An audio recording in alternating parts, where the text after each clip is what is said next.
hoje ainda existe essa crise, esse conflito hoje ainda muito presente, né, entre Rússia e Ucrânia. Isso está sendo acompanhado, inclusive teve declarações recentes até da própria Rússia falando num contexto até de já utilizar também as bombas nucleares, né, que isso aí ameaça ainda mais, né, todo o cenário. Que é a mesma ameaça que o Irã faz, né? Inevitavelmente. Então, você percebe que toda crise geopolítica que leva a uma guerra, todo o globo sente. Todo o globo sente. Né? Claro que, inevitavelmente, né? Quem está vivendo ali, né, dentro daquele território, inevitavelmente, mas como um todo, impacta toda o contexto macroeconômico global, né? Então, além dos nossos desafios internos, que não são poucos, a gente também tem que lidar diretamente com essa situação que acontece lá fora.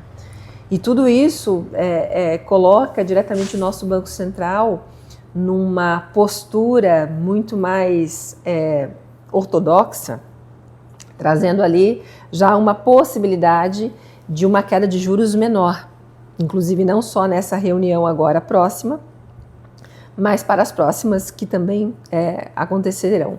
E trazendo aí, inevitavelmente, um nível de juros para o final de ano, numa sensibilidade que pode ainda chegar a continuar em 2 dígitos, infelizmente. Já para nós, já era previsto que isso ia acontecer, né?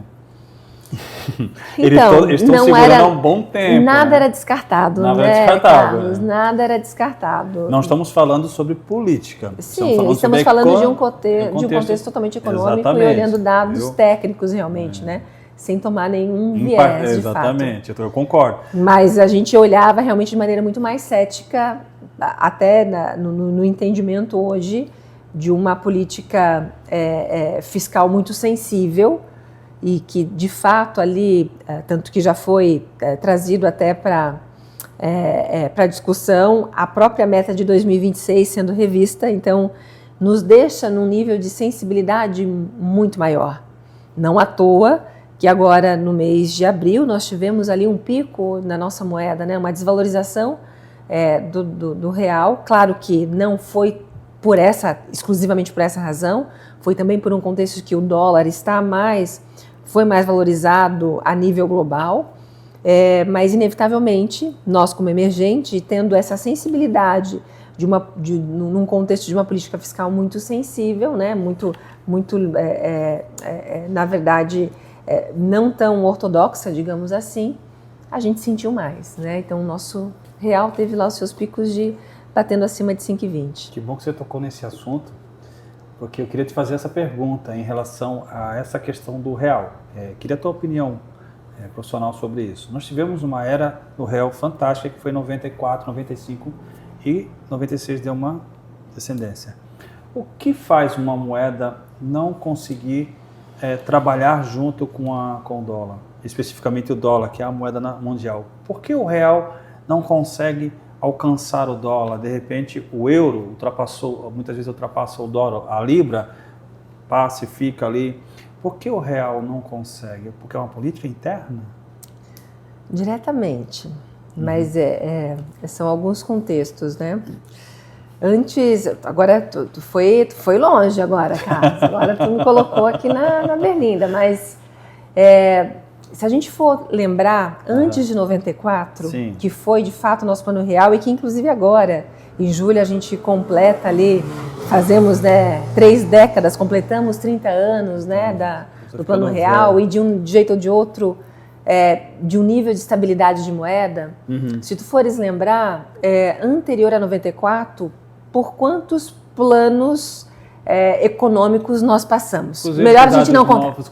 Melhor a gente não contar, que a gente vai entregar a idade, né? Vamos ficar por verdade. Aqui. A gente sabe que teve alguns, né? Teve alguns. E dentro dessa leitura, o que acontecia, né? Era justamente pelo fato de que era uma economia altamente sensível, pelo fato de que a sua moeda, ela simplesmente era criada à medida da necessidade.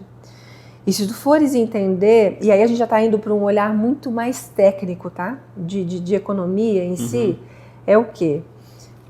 A gente sabe que inflação, a gente tem um contexto de que inflação é porque os preços, né? O preço de tudo aumenta. Isso. Mas, na verdade, conceitualmente, hoje, quando a gente fala para qualquer pessoa, esse é a definição. Só que quando a gente vai entender de base técnica, a definição de inflação é que, na verdade, é a desvalorização do teu poder de compra. Ou seja, se tu fores entender que com R$100 lá em 94, hoje, passado praticamente esses 30 anos, com o mesmo R$100, tu compra, na verdade, equivalente a R$12 e um pouquinho mais. A gente teve, nesses 30 anos, uma desvalorização do nosso poder de 87%, mais de 87%. Então, o Plano Real ele veio realmente para trazer uma estabilidade na nossa economia, dado que, na verdade, existia ali existia um controle da nossa base monetária, e a gente teve essa condução a partir de metas, né, que através do Plano Real é que vieram as metas de inflação, enfim, e até para justamente não termos a desvalorização da nossa moeda. Mas o que faz com que uma moeda ela desvalorize no tempo é diretamente toda a estrutura econômica que está por trás.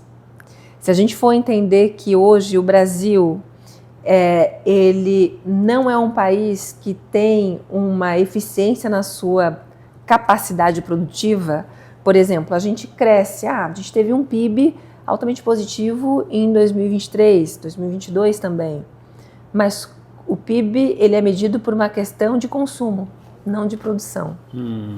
Então, uma coisa está diretamente ligada à outra, né?